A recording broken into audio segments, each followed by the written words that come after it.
Olá, eu sou Hernandes Pereira, sou professor de Geografia, também formado em Pedagogia. Seja bem-vindo a mais uma videoaula de Geografia. Nesse espaço você terá a oportunidade de conhecer temas do campo da Geografia Física e Humana e seus desdobramentos na nossa vida cotidiana. Por isso, pegue o seu lápis, papel, ou seu celular, tablet ou computador e faça suas anotações. Não saia daí.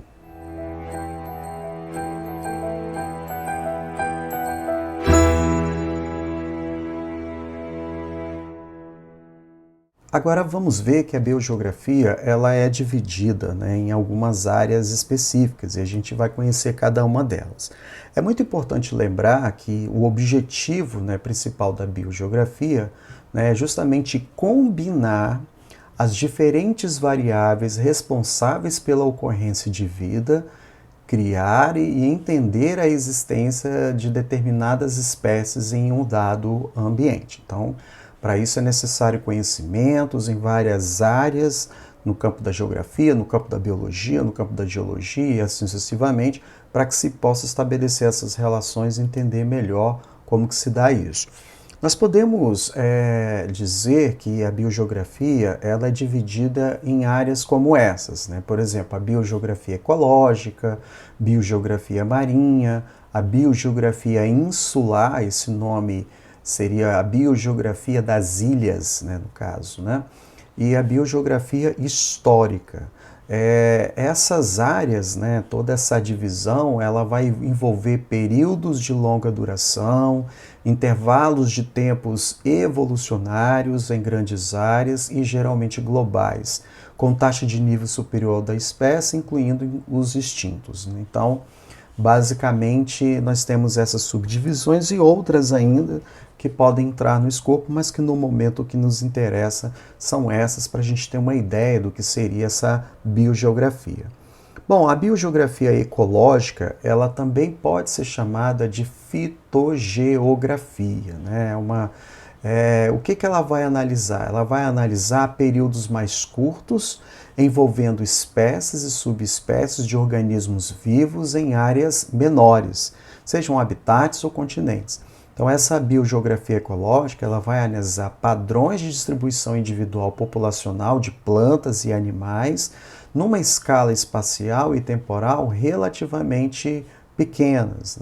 Então, assim, não se vai analisar como que se dá essa distribuição ao longo de milhões de anos. Não, a gente vai falar de coisas recentes, atuais, ao longo de poucos anos, e também considerando aí, no máximo, a distância dos continentes. Por exemplo, migração de aves, migração de peixes, animais marinhos, que vão dar, de certa forma, aí, essa cara do que nós chamamos de biogeografia ecológica.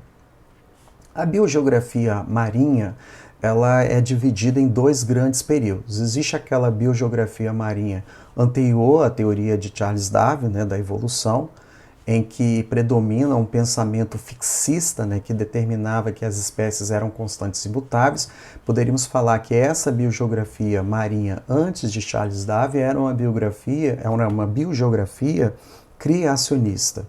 Após Charles Darwin, a biogeografia marinha ela passa a tomar uma visão de síntese evolutiva, ou seja, o pensamento evolucionista vai determinar que tanto espécies como meio ambiente vão mudando ao longo do tempo e é justamente o pensamento que é vigente nos tempos de hoje.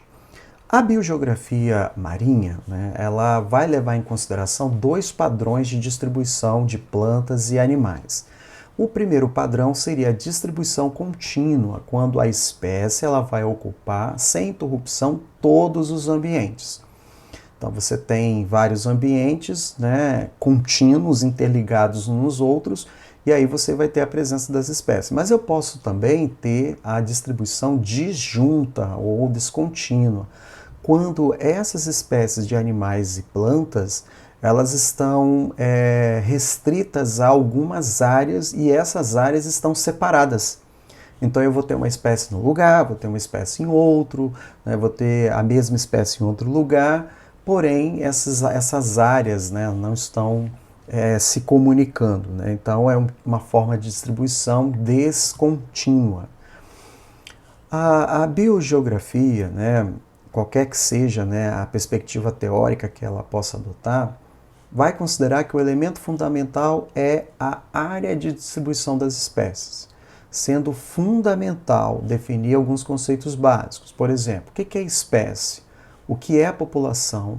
O que é a comunidade? O que é habitat? O que é nicho ecológico e biodiversidade? Bom, vamos clicar em cada uma das palavras para termos uma ideia. Por exemplo, espécie, né? A espécie seria uma categoria taxonômica fundamental que se encontra abaixo da categoria de gênero e é constituída por indivíduos muito semelhantes entre si. Então, nós vamos estar falando de organismos, sejam animais ou vegetais, que estão intimamente relacionados e fisicamente semelhantes entre si e que também entre si podem estabelecer cruzamentos, reproduções, né, para que possam se perpetuar no meio naquele momento. Além da espécie, nós temos também a definição de população. Nesse caso, a população é todo aquele conjunto de animais e vegetais de uma mesma espécie. É muito importante, né, que a população está ligada, né, à mesma espécie que está dentro de uma área. Ou seja, seria aquele número absoluto, né, de espécies de leopardos ou espécies de leões dentro de uma determinada área. Além desta definição de população, nós temos também comunidade. A partir daqui, a ideia de comunidade, ela não vai ficar mais restrita a uma espécie só. Por exemplo, você vai ter um conjunto de indivíduos, animais ou vegetais que vão viver juntos na mesma área que, em geral, interagem dependendo dos outros para existir. Então, nesse caso, eu vou ter indivíduos, são várias espécies, né, de animais e vegetais que vão estar ali se interagindo naquele meio, promovendo aquilo que nós chamamos de equilíbrio ecológico. Além do termo comunidade, nós também vamos encontrar essa expressão habitat. Né? O que seria o habitat, né, dentro dessa perspectiva? Seria justamente o meio em que um organismo se desenvolve.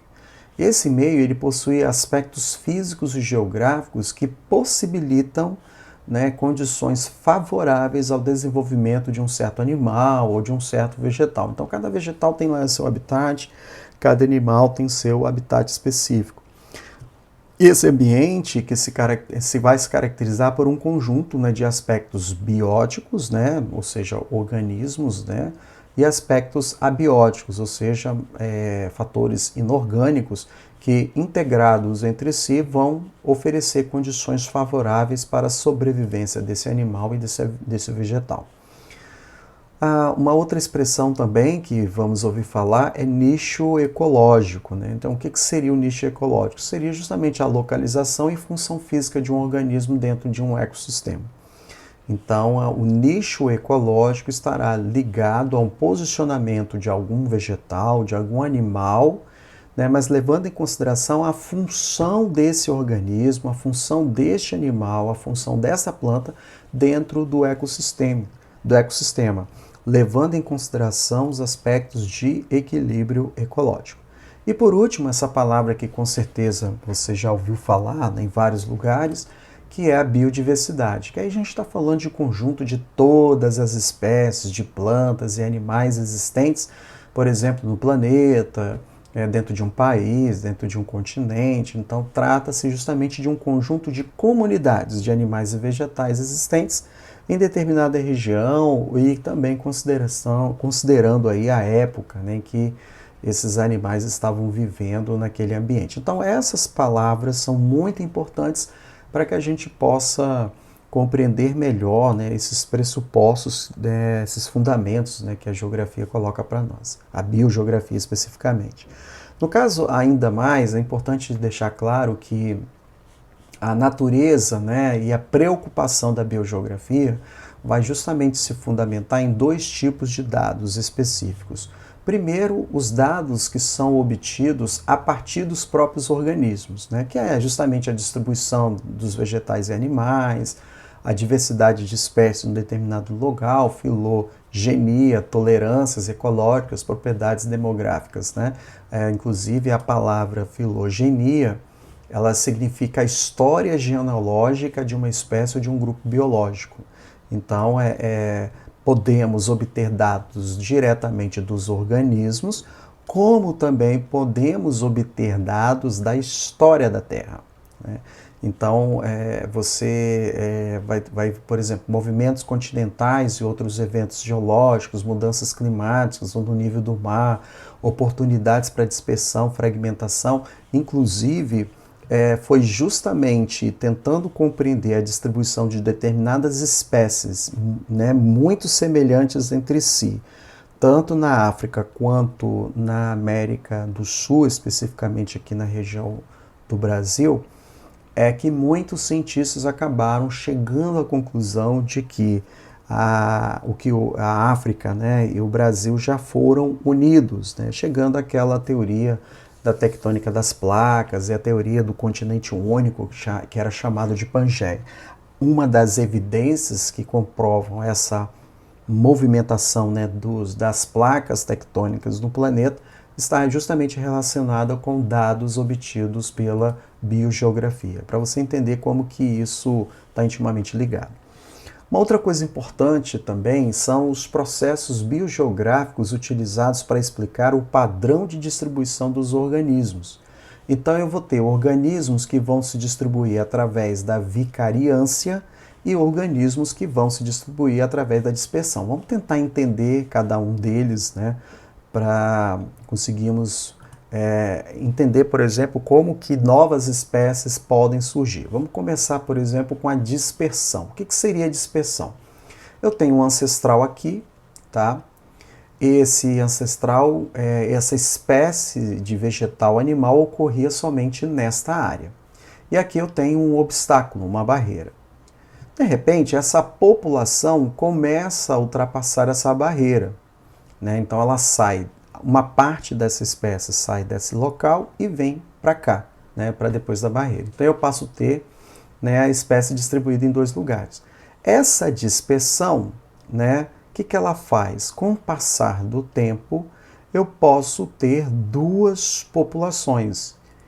E essas populações podem se transformar em espécies diferentes. Ou seja, aquela espécie que está aqui pode ser bem diferente dessa aqui, considerando que não podem mais fazer esse processo de migração de um lugar para o outro. Então, é isso que é a dispersão, né? Quando um indivíduo, por si só, ele vai migrar para um determinado local, uma outra parte dessas espécies fica em outro, e aí, a partir do tempo, elas vão se tornando duas espécies diferentes, né? Essa dispersão, ela pode ser ativa, como também pode ser passiva. Ou seja, como é que esses organismos eles vão se distribuir de um lado para o outro? Bom, primeiro, pode ser ativa quando esses organismos fazem isso com os próprios meios de locomoção. Uma ave que vai de um lugar para o outro, animais que vão se deslocando de um lugar para o outro. Então, esse tipo de dispersão é ativa.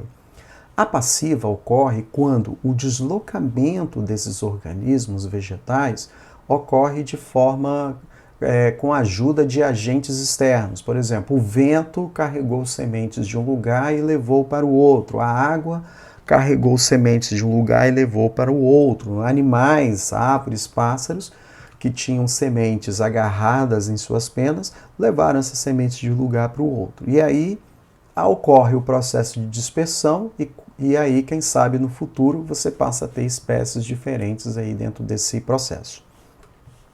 Já o processo de vicariância, né, o que seria isso? Né? Você tem uma espécie em um determinado lugar. Ela ocupava uma determinada extensão, uma região, seja lá o que for. De repente surge uma barreira, né? E essas espécies elas são divididas. Elas não saem do lugar. O que acontece é que uma barreira surge e divide esse organismo em duas populações, mesmas espécies, mas que com o passar do tempo pode ocorrer o surgimento de novas espécies de um lado por outro. Então, na vicariância, a população ela é dividida por alguma coisa. E essas barreiras são justamente as causas da separação observada e afetam toda ou uma grande parte da biota da área especificamente. Bom, chegamos então a outra parte da biogeografia, que é chamada de biogeografia das ilhas, né, que dá uma atenção muito grande às ilhas como local de estudo, né? E isso foi muito feito por Charles Darwin, né, quando ele formulou sua hipótese sobre a evolução das 13 espécies de tentilhões de Galápagos, né? O que é Galápagos, né? Eu vou clicar aqui. Galápagos é esse arquipélago que vocês estão vendo aqui, né? São essas várias ilhas. Isso aqui fica no Oceano Pacífico, né? Faz parte do território do Equador, tá? Inclusive ele é chamado de arquipélago de Colón, né? Mas aí essas ilhas acabaram recebendo esse nome também, esse apelido chamado de Galápagos. Então, o Charles Darwin, ele visitou todas essas ilhas e ele percebeu que, por exemplo, numa ilha eu tinha um tipo de tartaruga aqui, na outra eu tinha uma outra espécie de tartaruga, aqui eu tinha um tentilhão, né, um tipo de ave, que tinha um bico, né, que tinha uma determinada característica, e quando ele foi para outra ilha, ele encontrou uma ave muito semelhante, porém com bicos diferentes, e que na verdade eram espécies diferentes, né? Então por isso que a ilha e até hoje pesquisadores vão nessa região e se deparam, né, com descobertas, né, de novas espécies. Então foi isso que Charles Darwin fez, criando aquilo que nós chamamos de biogeografia das ilhas. Desde então é importante deixar claro, né, que elas têm sido alvo de estudos evolutivos por sua característica mais importante. Ou seja, o que é uma ilha? É um ambiente naturalmente separado do continente, permitindo compreender os processos de especiação, né, formação de espécies, isolamento geográfico, fluxo gênico e isolamento reprodutivo, né, para estudar como é que essas espécies vão surgir. Uma outra área importante, né, da biogeografia ela é chamada de paleobiogeografia, né, que é justamente um estudo, quase que um estudo de paleologia, né, ou seja, quando você vai estudar organismos, né, através dos fósseis e que esses organismos desapareceram. A própria biogeografia também tem uma área específica e vai se dedicar a estudar a distribuição de organismos que não existem mais. Então, ela faz o estudo dos fatos biogeográficos através dos tempos, permitindo-nos conhecer a sua evolução. Então, é muito interessante, inclusive, ela se ocupa, né, por exemplo, quando tem um pólen, né, quando vai se dedicar a estudar pólens, né, que te davam origem a espécies diferentes, né, ela vai estar intimamente ligada com essa ciência chamada palinologia. Né? O que vem a ser a palinologia? A palinologia ela estuda os grãos de pólens e esporos, mas que não existem mais, né, os fósseis, né, bem como aqueles que existem atualmente. E grande parte dos palinólogos utilizam esse termo para designar o estudo de palinomorfos encontrados nas rochas sedimentares muito antigas, em torno de milhões de anos atrás. Então, a biogeografia também utiliza conhecimentos dessa natureza para entender a distribuição de espécies que não existem mais. Enfim, a biogeografia, né, ela é um campo muito amplo, muito rico, né, e que oferece muitos conhecimentos para muitas aplicações práticas, né. Considerando que a nossa população mundial, né, de seres humanos, né, hoje estamos aí em 2022, né, estamos alcançando aí uma população de 8 bilhões de habitantes, que está crescendo todos os dias, é muito importante se fazer uma revisão, como é que as espécies estão se distribuindo no planeta, considerando os aspectos físicos, para saber se elas estão entrando em extinção ou não, se nós estamos realizando alguns problemas, né, de ordem ecológica. E como conclusão desse tópico, né, nós temos aqui esse mapa mental que vai mostrar de uma forma mais tranquila, né, quais áreas de biogeografia, né, a biogeografia ecológica, a biogeografia marinha, como a gente acabou de ver, a biogeografia histórica, né, ou a paleobiogeografia, e a biogeografia insular, que está ligada aí às ilhas, né. É isso, né, essa é a biogeografia, e a gente se encontra num próximo momento. Um grande abraço.